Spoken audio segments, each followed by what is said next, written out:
Xavier Demoulin a animé plus de 2000 éditions du 19. 45. Du lundi au jeudi, le journaliste de 51 ans présente aux téléspectateurs de M6 l'actualité du jour le plus simplement possible, confie-t-il à Télé Loisirs. A-t-il d'autres projets, notamment avec son épouse Anaïs Bouton? Il nous répond. Il est l'un des visages phares de M6. Xavier Demoulin présente le 19. 45 du lundi au jeudi depuis le 30 août 2010. Au total, ce sont plus de 2000 éditions incarnées durant lesquelles le journaliste de 51 ans a fait vivre aux téléspectateurs des événements ayant marqué les Français et bouleversé le pays tels que les attentats de 2015, l'incendie de Notre-Dame de Paris, la pandémie de Covid-19 et plus récemment la guerre en Ukraine. Chaque dimanche, il est également à la tête de 66 minutes.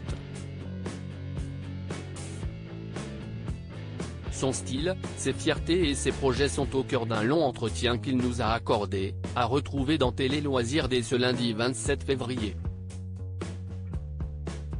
Ce qu'on me dit le plus souvent, si est que je fais partie de la famille Télé Loisirs, vous avez animé plus de 2000 numéros du 19. 45. De quoi êtes-vous le plus fier? Xavier Demoulin, tous les soirs, je me dis que si est une grande responsabilité. Ce dont je suis le plus fier, si est de bosser avec les 105 personnes de la rédaction et d'être, très humblement, la partie visible de l'iceberg.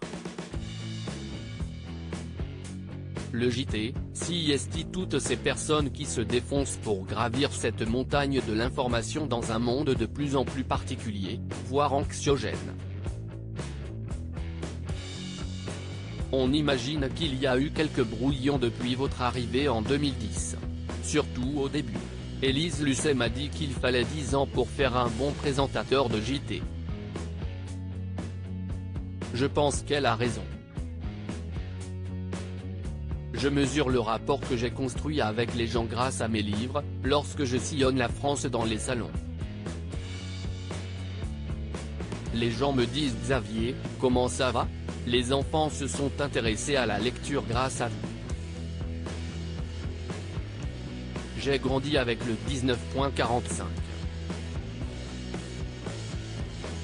Ce qu'on me dit le plus souvent, si est que je fais partie de la famille. Rentrer chez les gens tous les soirs, ça prend du temps et ne se fait pas du jour au lendemain. Ma voix, je ne la trafique pas. Quelle est votre patte? J'essaie de parler aux gens le plus simplement possible, sans les agresser. Depuis les attentats, le monde change à une vitesse folle. Il ne faut pas stresser les gens, ne pas leur crier dessus, ne pas aller trop vite. J'essaie d'amener de la douceur et parfois un peu de recul quand si est possible, oser un sourire quand le sujet s'y prête.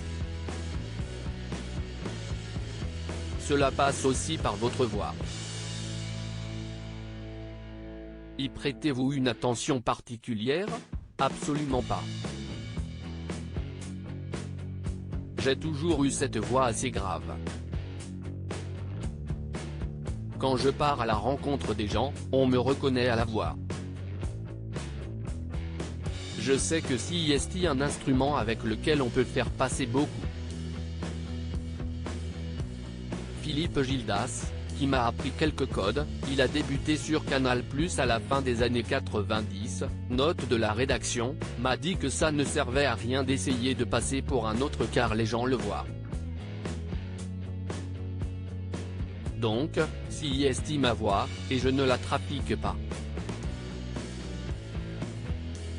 Avoir 50 ans est une chance. Avez-vous planifié votre date de départ du 19? 45. Je n'ai rien planifié du tout, je vis au jour le jour. Je suis quelqu'un d'engagement, j'aime ce que je fais passionnément et quand je fais quelque chose, je le fais à fond. Ça arrivera forcément un jour, mais je ne pense pas à ça. Vous avez passé le cap des 50 ans. Cela a-t-il changé quelque chose dans votre vie? Je suis très heureux d'avoir l'âge que j'ai et d'être aussi bien dans ma peau. Je dis merci à la vie tous les jours. Si est bien d'avoir 50 ans aujourd'hui, je préfère avoir 50 ans que 20 ans, vu l'état du monde. Je suis très épanoui dans ma vie, dans ce que je fais. Avoir 50 ans est une chance. Je me sens à ma juste place. Durant la présidentielle, j'ai apprécié d'être avec les candidats. Vous incarnez le 19, 45 et 66 minutes. Vous arrive-t-il d'avoir envie d'autre chose? Bien sûr. Durant la présidentielle, j'ai apprécié d'être avec les candidats. J'adore la confrontation. J'aimerais revenir à des formats d'interview plus réguliers. Dans le 19.45, si est compliqué parce qu'on ne nous attend pas là-dessus tout le temps. J'aimerais retrouver ça, mais sous quelle forme? On peut faire de la radio, des podcasts. Votre épouse Anaïs Bouton, journaliste et animatrice sur Paris Première, nous a confié qu'il ne lui déplairait pas de présenter une émission avec vous. Qu'en pensez-vous? On vit déjà ensemble, donc si en plus on devait travailler ensemble, je dis non, avec un large sourire. Il ne faut jamais dire jamais, mais on en a parlé et je pense qu'elle n'a pas envie de ça au fond. Nous sommes tous les deux journalistes, nous parlons d'actualité toute la journée. Si en plus on nous met sur un même plateau. Non, je ne crois pas 2 secondes à la possibilité d'être mari et femme à l'écran. L'intégralité de l'interview est à retrouver dans Télé Loisirs, numéro 1931, en kiosque ce lundi 27 février 2023. Télé Loisirs, numéro 1931, en kiosque ce lundi 27 février 2023. Télé Loisirs à lire aussi. C'est moi le maître des horloges ici. Xavier Demoulin reprend à plusieurs reprises Emmanuel Macron dans le 19h45.